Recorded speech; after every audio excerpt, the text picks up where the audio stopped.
अस्सलाम वालेकुम। आप सब कैसे हैं? उम्मीद करती हूँ आप सब ठीक होंगे। आज की हमारी रेसिपी हांडी कबाब की रेसिपी है, जो कि आप लोगों को बहुत पसंद आएगी। बहुत ही मज़ेदार और शानदार रेसिपी है। तो चलिए रेसिपी को स्टार्ट करते हैं। सबसे पहले मैंने गोश्त लिया है, जिससे हम पहले कीमा बनाएंगे।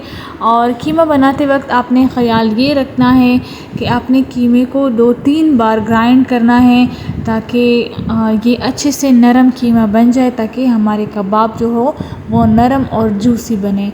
आप घर में भी इस तरह बना सकते हैं और बाज़ार से भी बनवा सकते हैं। आप लोग मुझे किस शहर से, किस कंट्री से वॉच कर रहे हैं, आप लोग मुझे कमेंट सेक्शन में ज़रूर बताइएगा, ताकि फिर मैं आपका शुक्रिया अदा कर सकूं।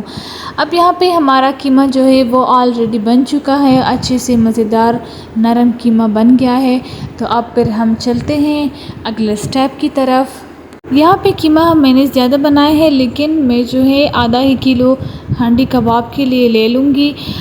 आपकी मर्ज़ी है, आप जितने कबाब बनाना चाहते हैं उस हिसाब से आप कीमे की क्वांटिटी जो है वो बढ़ाएं, और उस हिसाब से मसाले की भी क्वांटिटी आप बढ़ा दें।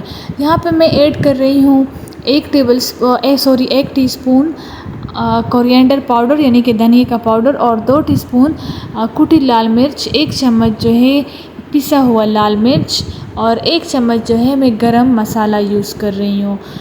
अगर आपके पास अनारदाना है तो आप वो भी ऐड कर लें, लेकिन कुटा हुआ। और यहाँ पे 1 टीस्पून जो है मैंने सॉल्ट भी ऐड कर दिया है, नमक। अब यहाँ पे देखिए प्याज मैंने चॉप करके रखा है। मैं इससे पानी निकालने की कोशिश कर रही हूँ, लेकिन नहीं निकल रहा।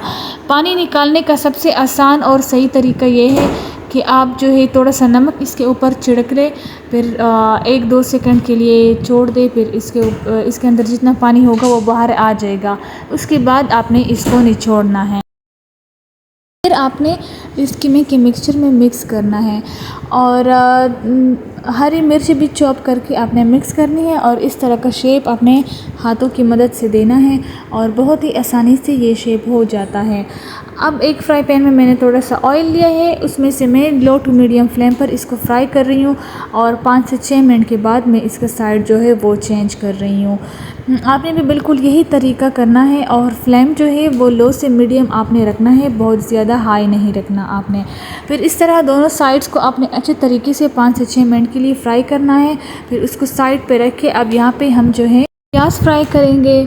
प्याज आपने चॉप करके ऐड करनी है। इसकी कटिंग जो हो वो आपने बहुत बारीक करनी है, ताकि फिर हांडी कबाब में ये साबित से ना रहें। और यहाँ पे मैंने 2 से 3 टमाटर का पेस्ट जो है वो भी ऐड कर दिया है। उसे भी अच्छे से फ्राई करने के बाद 1 कप जो है मैंने योगर्ट ऐड कर दिया है। वो भी हम 1-2 मिनट के लिए कुक करेंगे इसमें। फिर इसके बाद जो है हम कबाब वो ऐड करके उसे भी हल्का सा फ्राई करेंगे, और उसके बाद आपने फिर थोड़ा सा पानी ऐड करना होगा, ताकि हमारे कबाब जो है वो अच्छे से नरम हो जाए। लेकिन हमें इसको हल्का सा फ्राई करना होगा। उसके बाद जो है हम पानी ऐड करेंगे। पानी ऐड करने से एक फ़ायदा ये होगा कि हमारे कबाब जो है वो बहुत ही नरम, सॉफ्ट और अंदर से जूसी बनेंगे, और टेस्ट भी बहुत मज़ेदार होगा।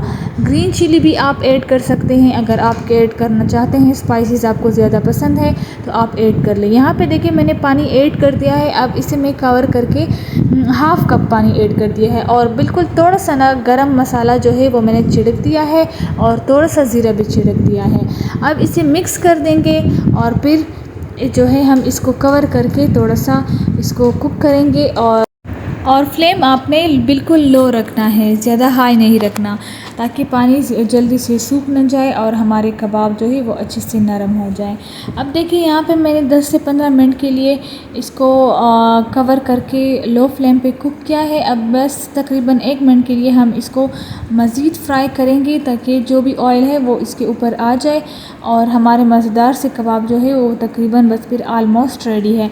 अब यहाँ पे मैंने एक एलुमिनियम फॉइल रख दिया है, उसके ऊपर कोयले का 1 पीस, और कोयले के एक पीस के ऊपर थोड़ा सा हम ऑयल डालेंगे, ताकि स्मोक जो है वो इससे निकल आए, और फिर हमने फ़ौरन इसको कवर करना है, ताकि हम कोयले का दम दे सके, और हमारे कबाब जो है वो मज़ीद मज़ेदार और लजीज बन जाए। रेसिपी इसलिए ज़्यादा डिटेल्स के साथ शेयर करती हूँ, ताकि बिगिनर्स को भी आसानी हो और अच्छे से समझ आ जाए। Thank you so much for watching. Take care. अल्लाह हाफ़िज़।